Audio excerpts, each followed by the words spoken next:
Gracias.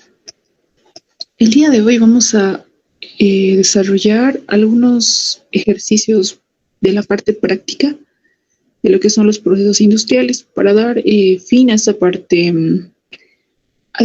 de lo que es el desarrollo del tema del diseño de los procesos industriales como tal.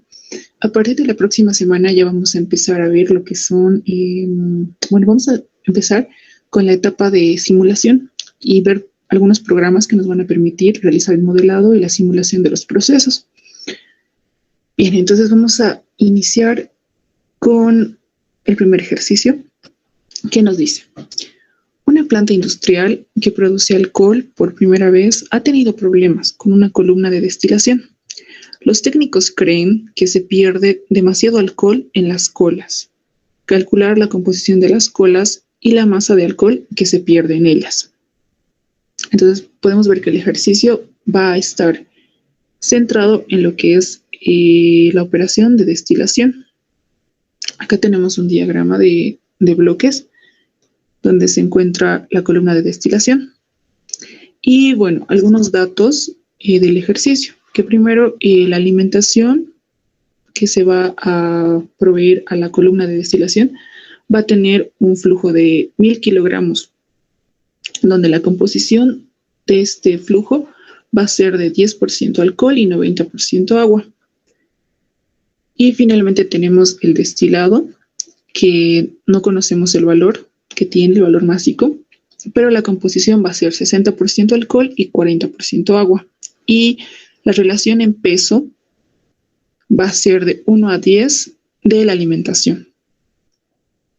Y finalmente, en la parte inferior tenemos las colas de destilación, donde nos vamos a centrar, ya que el problema que han detectado los técnicos para esta columna de destilación es que se pierde demasiado alcohol en la composición de las colas. Entonces vamos a determinar esta composición y, bueno, la masa de alcohol que se está perdiendo en dichas colas. Entonces vamos a basar en estos datos. Entonces, primero, para la corriente de destilado, nos vamos a centrar en el dato que nos da de esa relación en peso de 1 a 10 de la alimentación. La alimentación en este caso van a ser los 1000 kilogramos. Entonces lo vamos a multiplicar esos 1000 kilogramos por esa relación de 1 sobre 10, lo que nos da un valor de 1000 kilogramos, que va a ser el valor de este flujo que va a existir en el destilado.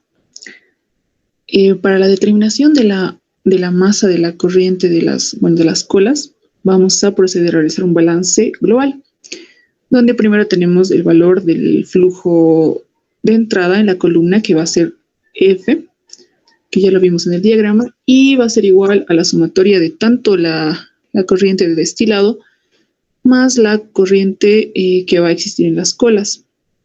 En este caso, realizando el espeje, tenemos 1000 menos 100, que lo hemos hallado ya en la parte anterior, lo que nos da un valor de 900 kilogramos, que va a ser el flujo existente en las colas de destilación. Entonces, a partir de ello vamos a determinar tanto la masa de alcohol que se está perdiendo en estas colas, como sus correspondientes porcentajes de alcohol y de agua. Entonces, primero, basándonos en las concentraciones para el flujo de ingreso a la columna de destilación, en base a los porcentajes. Primero, para el alcohol. Tenemos los 1000 kilogramos por la concentración de alcohol, que es el 10%. Entonces, el tanto por 1 va a ser 0,1 menos el valor del destilado que tenemos en este caso, que son los 100 kilogramos por su concentración en alcohol, que es 60%. Entonces va a ser 0,6. Y tenemos un valor de alcohol de 40 kilogramos. Ese sería el valor de alcohol que se está perdiendo en estas colas de destilación. Entonces, para el agua tenemos de igual modo el balance. Entonces, primero tenemos el valor del flujo de ingreso a la columna por el valor de la concentración del agua, que es 0,9, menos el valor del destilado por su concentración en agua, que es 40%, lo que nos da un valor de 860 kilogramos de agua existentes en las colas de destilación. Entonces, el valor total de la masa de las colas de destilación va a ser 900 kilogramos. Pero la respuesta del inciso, bueno, en realidad uno de los valores que nos está pidiendo el determinar, que es la masa de alcohol, pues va a ser los 40 kilogramos. Esa es una de las respuestas. Entonces, ahora vamos a ver la composición de las colas para ver cuánto se está perdiendo en estas colas propiamente. Entonces, a partir de esos 900 kilogramos, tenemos el valor del alcohol primero. Tenemos los 40 kilogramos que hemos hallado, dividido entre el valor total másico del flujo en las colas, que son los 900. Entonces, tenemos un valor de 4,44% y lo propio para el agua. Tenemos los 860 kilogramos de agua por el valor total del flujo en las colas, que es los 900, y nos da un valor de 95,6%. Y esa va a ser la composición de las colas que nos está pidiendo el ejercicio. Entonces todo ello se va a determinar, como lo habrán podido ver, en base a balances generales y balances específicos por componentes. Entonces el ejercicio número 2, que tiene que ver con productividad, nos dice: un gerente de operaciones tiene como misión cumplir con los requisitos de ventas en los meses de enero a abril. Se tiene la siguiente información. Es referida a los 4 meses, que es de enero hasta abril. Primero, las unidades producidas. Para enero tenemos un valor, bueno, lo pueden ver en tablitas: 2.300, para febrero 1.800, marzo 2.800 y abril 3.000. Y la utilización de horas por máquina para producir dicha cantidad de productos, que primero para enero va a ser 325, febrero 200, marzo 400 y abril 320. Y el número de máquinas que se están utilizando para realizar dicho volumen de producción. Primero para enero tenemos 3 máquinas, febrero 5, marzo 4 y abril 4 también. Y nos pide determinar la productividad mensual promedio expresadas en unidades por hora. Entonces, recordemos que la productividad es la relación de el volumen o cantidad de producto que estamos obteniendo en el proceso en relación con la cantidad de recursos que se están utilizando. Pueden ser recursos en global o recursos en específico. En este caso va a ser un recurso específico, que va a ser la cantidad de horas que nos va a requerir para poder producir una unidad de producto.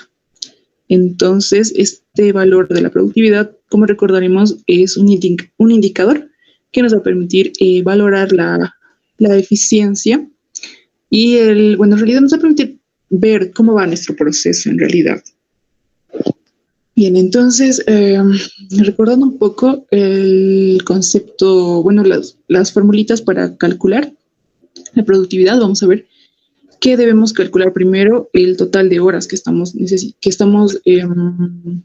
utilizando y empleando durante cada mes para producir las unidades totales expresadas en la tabla como dato.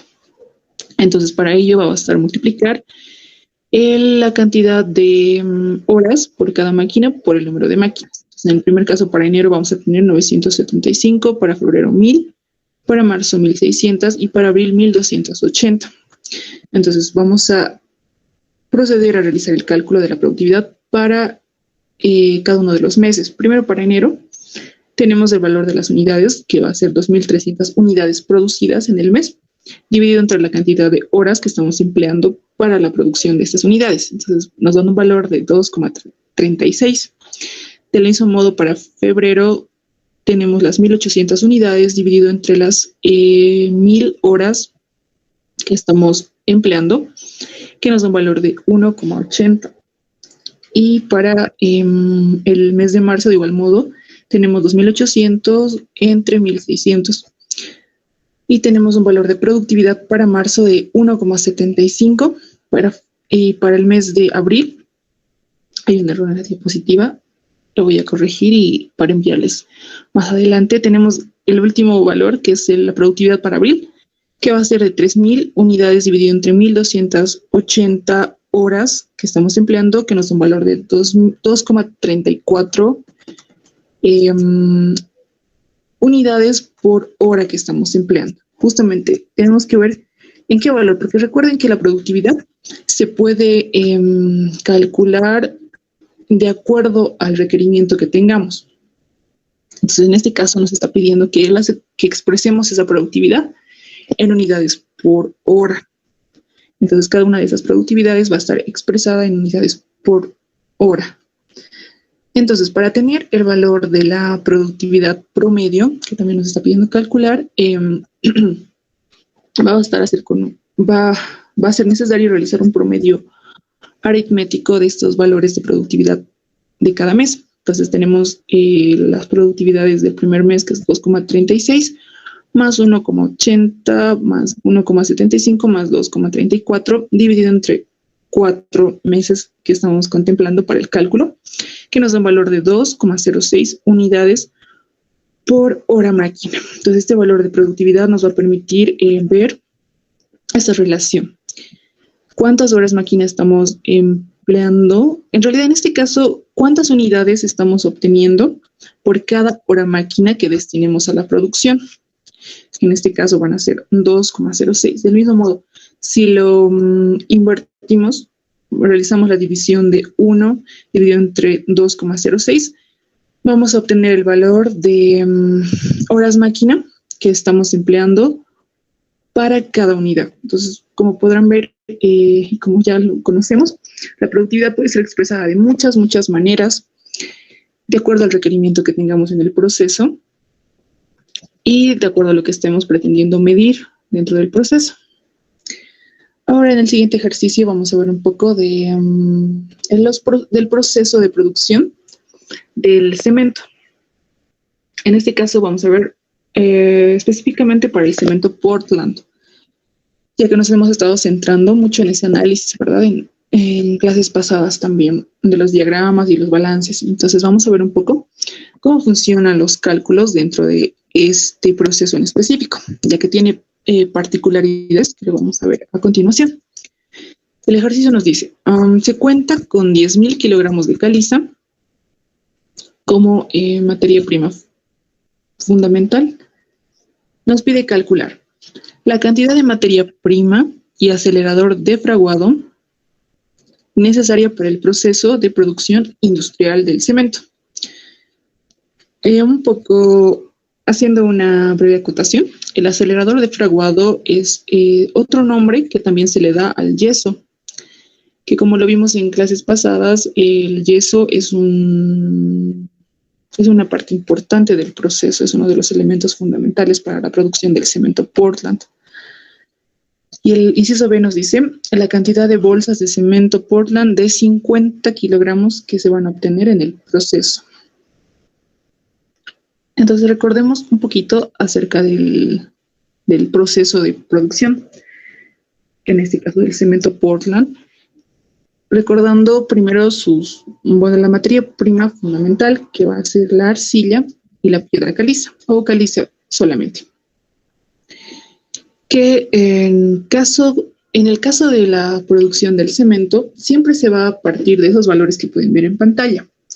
Para la arcilla tenemos un valor del 20% y caliza 80%, lo que nos va a dar el valor total de materia prima. Esto se lo va a usar de manera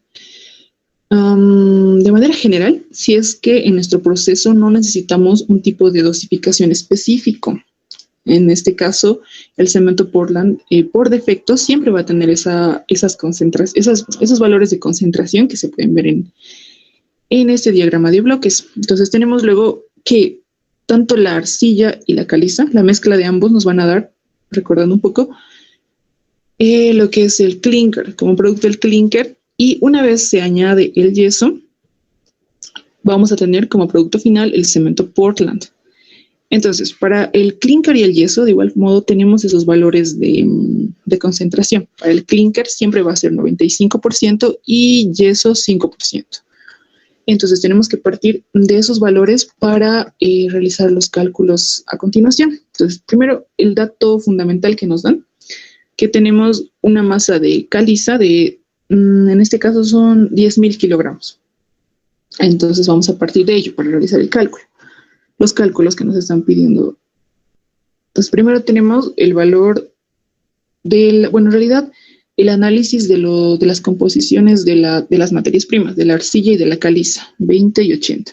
Entonces, nos dan el valor de la caliza, que son los 10.000 kilogramos, que representan el 80%. Entonces, realizando una regla de 3 para calcular la masa de arcilla, vamos a ver que tenemos los 10.000 kilogramos por 0,2 dividido entre 0,8, que son esos valores de concentración de esas dos materias primas, y podemos obtener el resultado de la masa de arcilla que necesitamos incluir en este proceso, que van a ser 2.500 kilogramos de arcilla. Entonces, para determinar la masa de clínker, va a ser necesario realizar la suma de ambas materias primas. Entonces, tenemos el valor de los 10.000 kilogramos que inicialmente tuvimos de dato, más estos 2.500 de arcilla que vamos a ingresar al proceso. Y tenemos el valor de la masa de clínker, que es de 12.500 kilogramos. Ahora vamos a pasar a la siguiente sección, donde de igual modo tomamos esos valores de concentración convencionales para el clínker 95 y para el yeso 5%. De igual modo, ya tenemos el valor del clínker, que en este caso son esos 12.500 kilogramos que calculamos, que van a representar el 95%. Y realizando la regla de 3, de igual modo, obtenemos el valor de la masa de yeso correspondiente al 5% del total del cemento. Y bueno, para este caso tenemos un valor de 657,89 kilogramos de yeso. Entonces, para obtener el valor de la masa del cemento Portland total que estamos obteniendo en el proceso, va a ser necesario sumar los 12.500 kilogramos de clínker más los 657,89 kilogramos de yeso, lo que nos da un valor de 13.157,89 kilogramos de cemento. Y bueno, para determinar el valor de las bolsas, nos dice el enunciado que vamos a tomar en cuenta bolsas de 50 kilogramos, bueno, que generalmente son las que se encuentran en el mercado. Entonces tenemos como salida final del proceso un valor de 657.894 bolsas de cemento Portland. Entonces ese es el procedimiento de cálculo para el cemento cuando no necesitamos un valor de dosificación exacto. Entonces podemos partir de ese diagrama que les presenté en la primera sección y basarse los cálculos en esas composiciones, ya que el cemento Portland tiene esas características, ¿no? Si ya se trata de otro tipo de cementos, se agregan otras composiciones, se agregan otros elementos en realidad a la materia prima, como ser la puzzolana u otros elementos que le van a dar otras características al cemento, pero que ya van a tener otro nombre comercial en realidad, ya no es cemento Portland. ¿Y por qué estamos abordando y por qué he dado mayor énfasis? Porque el cemento Portland es el que más volumen de producción tiene en nuestro país y también es el que mayor utilidad se le da. Entonces, por esa su importancia, es el cemento más importante en nuestro país en la actualidad. Entonces, por ello es importante conocer todo lo referente a ello. Entonces, vamos a ver en este ejercicio, en el número 4,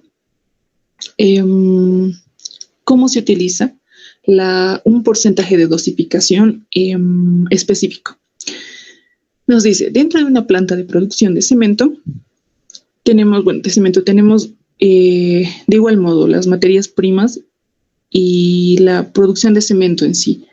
Nos pide determinar la cantidad de materia prima y de bolsas de cemento que vamos a producir en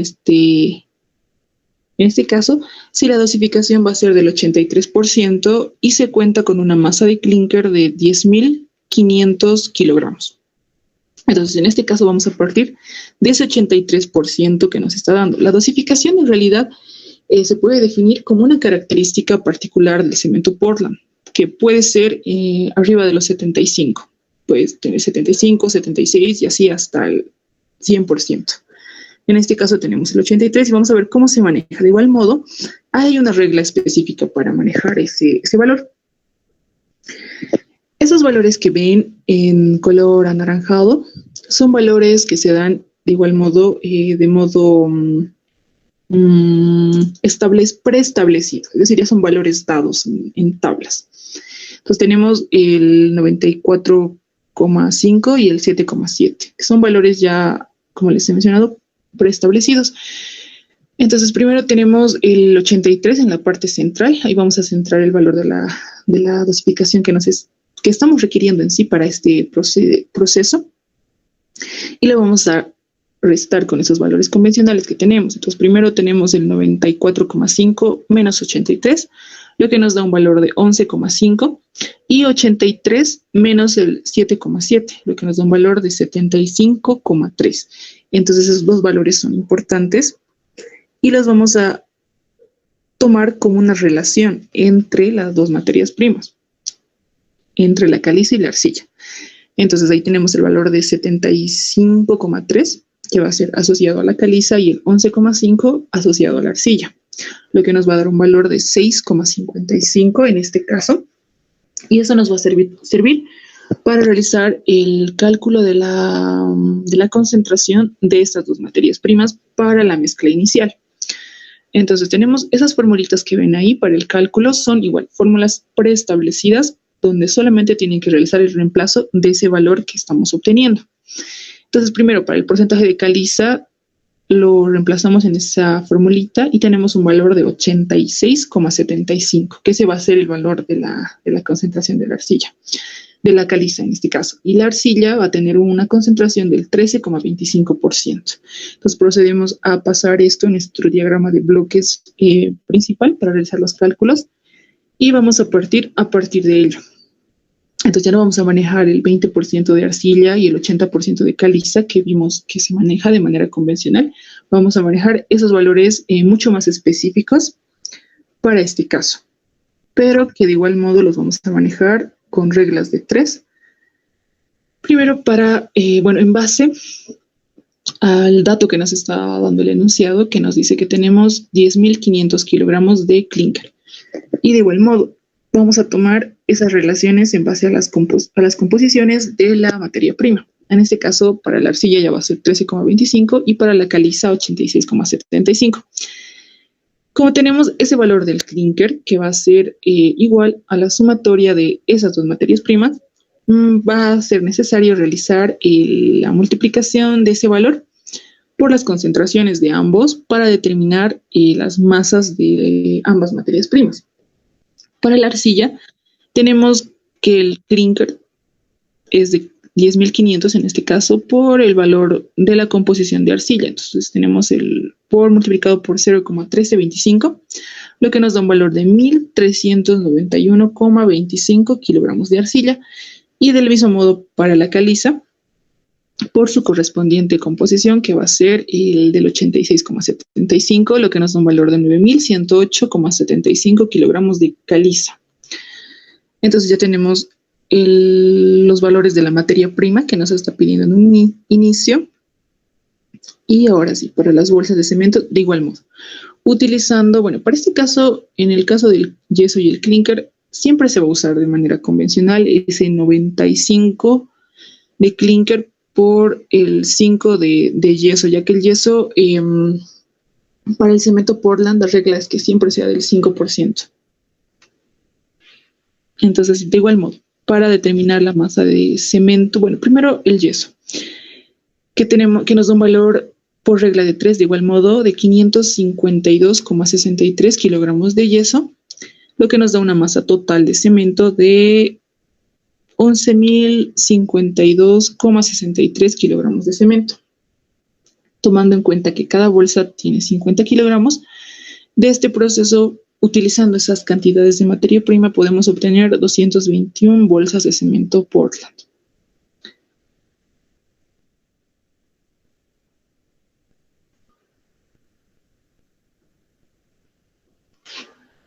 Bien, ahora vamos a ver un ejercicio que va a manejar una operación unitaria muy aplicada, de igual modo que es la absorción. Nos dice, se desea depurar una corriente de gas de 10 metros cúbicos por hora, que son medidos en condiciones normales. con un contenido de ácido sulfhídrico del 10% en volumen para alcanzar una concentración de este ácido del 0,1%. Para ello se ha decidido emplear una columna de absorción, utilizándose como absorbente agua con un contenido inicial del ácido de 0,01 gramos por litro. Si la solubilidad del ácido en agua en esas condiciones va a ser de 0,2 molar. Nos pide calcular el caudal mínimo de agua a emplear para el proceso y la cantidad de ácido sulfhídrico que va a ser absorbido por el agua en esta torre de absorción, en esta columna de absorción. Entonces vamos a ver igual un diagrama pequeño que nos va a mostrar cómo se está realizando esta operación. Entonces primero vamos a proceder a realizar el cálculo de la entrada, del caudal de entrada en moles por hora. Tenemos que primero tenemos los 1000 metros cúbicos por hora de gas que va a estar ingresando. Lo vamos a expresar en litros por hora para que haya una equivalencia de unidades. Y bueno, se va a tener un valor de 10 a la 5 litros por hora. Entonces vamos a multiplicarlo por una atmósfera, porque nos dicen condiciones normales, ¿verdad? Entonces dividido entre el valor de R, 0,082 por 273, de igual modo en condiciones normales, lo que nos va a dar un valor de 4.467 moles por hora que van a estar ingresando de este gas que va a ser sometido a absorción.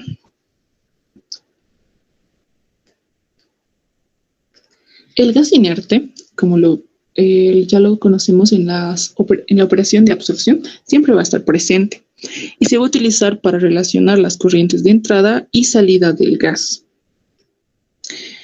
Entonces tenemos los balances por componentes. Primero, para el inerte, tenemos la corriente de ingreso que hemos calculado, que tiene un valor de 4.467 moles por hora, por el valor de la concentración de inerte, en este caso que va a ser del 0,9, que va a ser igual a la salida del gas, por el valor del inerte en el flujo de salida. Como nos dice que el requerimiento va a ser del que tenga de ácido sulfhídrico 0,1%, el restante va a ser inerte. En este caso va a ser 0,999. Entonces el valor del gas que va a salir de esta torre, de esta columna de absorción, va a tener un valor de 4.024 moles por hora. Para el agua es un balance más sencillo, que va a ser el agua que entra va a ser igual al agua que sale, ya que no va a modificarse de ningún modo esta masa en ambas corrientes. Ahora sí, para el ácido sulfhídrico vamos a realizar dos balances. Uno tomando en cuenta la corriente gaseosa y la corriente acuosa. Entonces, primero para la corriente gaseosa tenemos el valor del cálculo inicial del caudal de entrada en moles por hora, que es de 4.467, por el valor de la composición del ácido en la entrada, que es el 10% en realidad, que va a ser expresado, que va a ser al tanto por 1 igual a 0,1. Esto lo vamos a igualar al valor de la salida del gas, que va a ser los 4.024 moles por hora, por el valor del ácido en concentración, que en este caso va a ser del 0,1%, más el valor del ácido sulfhídrico que está siendo absorbido por la columna de absorción. Realizando el despeje correspondiente, tenemos que el ácido absorbido efectivamente va a ser de 442,7 moles por hora. Entonces es el resultado del inciso B que nos pide. Y bien, para la corriente acuosa, de igual modo vamos a realizar el balance para esta corriente de agua. Entonces primero vamos a tener el valor de los moles que están ingresando por el valor del agua en esta corriente, más los 442,7 moles que hemos calculado en la corriente gaseosa, que va a ser igual a 0,2. Bueno, que en este caso nos está dando el enunciado. Dice que esta corriente tiene que tener un valor de 0,2 molar. Y realizando la conversión, porque la molaridad recordaremos que va a ser igual a moles por litro. Entonces, en este caso lo vamos a tener que tomar en metros cúbicos, entonces por eso lo vamos a realizar ese factor de conversión por la cantidad de agua que estamos empleando para esta operación. Entonces, realizando el despeje, tenemos que el caudal mínimo de agua que vamos a emplear para la torre de absorción va a ser igual a 2,2 metros cúbicos por hora. Entonces ese va a ser el valor. Y finalmente tenemos un ejercicio de balances básicos que nos dice, para la fabricación de mermelada se emplea un evaporador donde se mezcla fruta triturada con azúcar en proporción en peso de 9 a 11. Adicionándose un 2,3 de pectina. La pectina es, no sé si lo han visto en el laboratorio de alimentos, es una sustancia, en realidad es una sustancia que va a darle a la mermelada mucho más densidad, mucho más, solo va a ser un poco más espesa. Entonces es importante adicionar este componente en este tipo de procesos. La mezcla se homogeniza y concentra por evaporación hasta el 67%. ¿Qué cantidad de agua se evaporará a partir de fruta con un contenido de sólidos del 40%? Todos los porcentajes dados son en peso. Entonces vamos a realizar el diagrama que nos va a permitir ver cómo está funcionando este proceso, las salidas, las entradas y todo aquello. Entonces, primero, no hay generación solamente, o tampoco consumo o almacenamiento. En este caso, lo que entra va a ser igual a lo que sale, es decir, va a haber una conservación de materia. Entonces, primero tenemos esa relación que nos está diciendo al inicio de la fruta con el azúcar, que va a ser de 9 a 11. En este caso, tenemos que va a tener un valor de 122,2 kilogramos de azúcar por cada 100 kilogramos de fruta que estemos ingresando al proceso. Entonces va a ser el valor del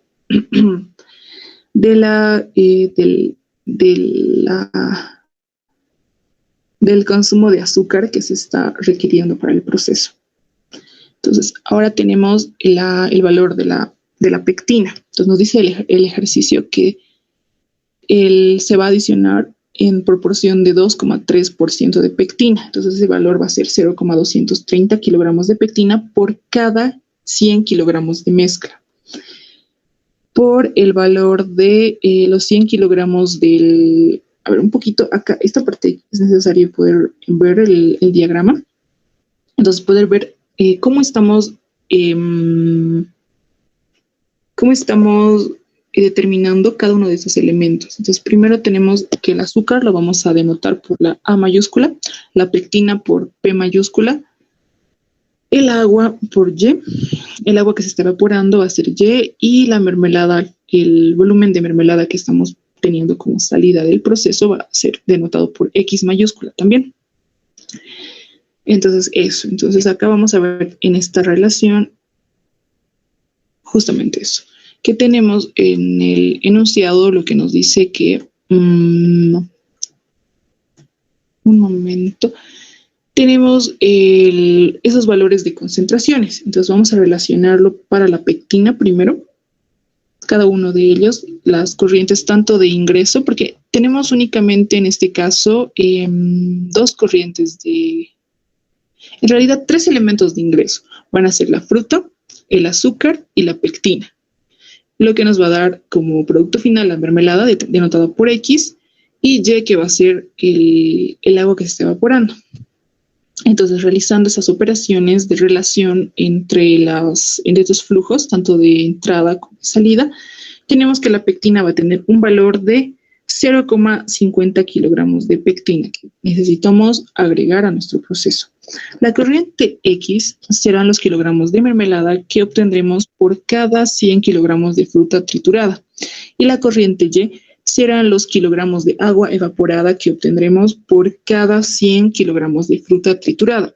Si es que el enunciado, como lo han podido ver, no nos dice un valor de ingreso, entonces vamos a tomarlo como valor base, 100 kilogramos de fruta triturada para realizar los cálculos respectivos.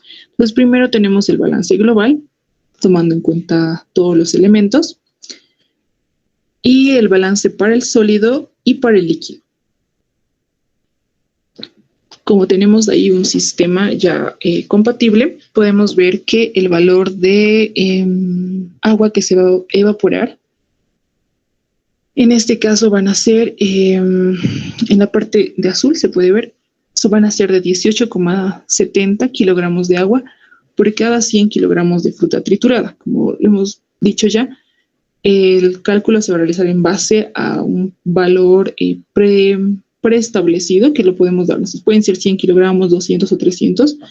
La idea va a ser poder establecer una relación, es como un indicador, un factor que nos va a permitir relacionar los elementos de ingreso con elementos de salida o elementos de ingreso entre sí también. O sea, se puede relacionar cualquiera de los flujos que integren al proceso, como se puede ver. De todos modos, les envío las diapositivas en unos instantes para que lo puedan revisar, estos ejercicios, porque algunos de ellos, o bien voy a procurar que sean ejercicios mucho más sencillos para que el ingeniero se incluya en este segundo diálogo, en el examen final. De todos modos, en su momento yo les voy a hacer conocer qué ejercicios tienen que repasar para algún examen en específico, para que no tengan ningún problema en la resolución y puedan obtener buenos resultados. No sé si alguien tuviera alguna duda o algo que acotar a la clase del día de hoy.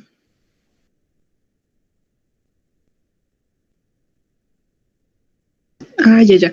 Bien, para esto les puedo recomendar, esto lo van a ver en realidad en diseño de procesos industriales 2, que es la materia que sigue esta materia. Y básicamente estos ejercicios les he mostrado para ver más o menos qué van a ver, porque en ahí, para el primer parcial van a ver toda esta parte de producción del cemento. Entonces se van a basar en lo que es el prontuario del cemento de Otto Laban. Ese es el libro base donde pueden encontrar todas esas tablitas y cálculos y relaciones que existen para el cemento. En realidad, en ahí no solo se aborda el cemento, se aborda todas las clases de cemento y los diferentes tipos de cálculos. Pueden ver, es un libro bien especializado para esta parte del diseño, en realidad para el proceso de producción del cemento. Sí, eso podrían ver si quieren profundizar mucho más este tema. No, de nada.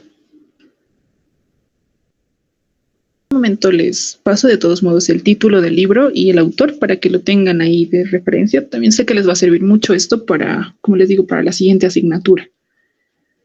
Y de igual modo las diapositivas se las paso para que las utilicen y espero que sea de utilidad de igual modo. Entonces, si no hay más consultas, siguiente clase para poder iniciar el tema de modelado y simulación y ya ir viendo los programas y el manejo para simulación. Entonces, que tengan una muy buena semana y cuídense mucho.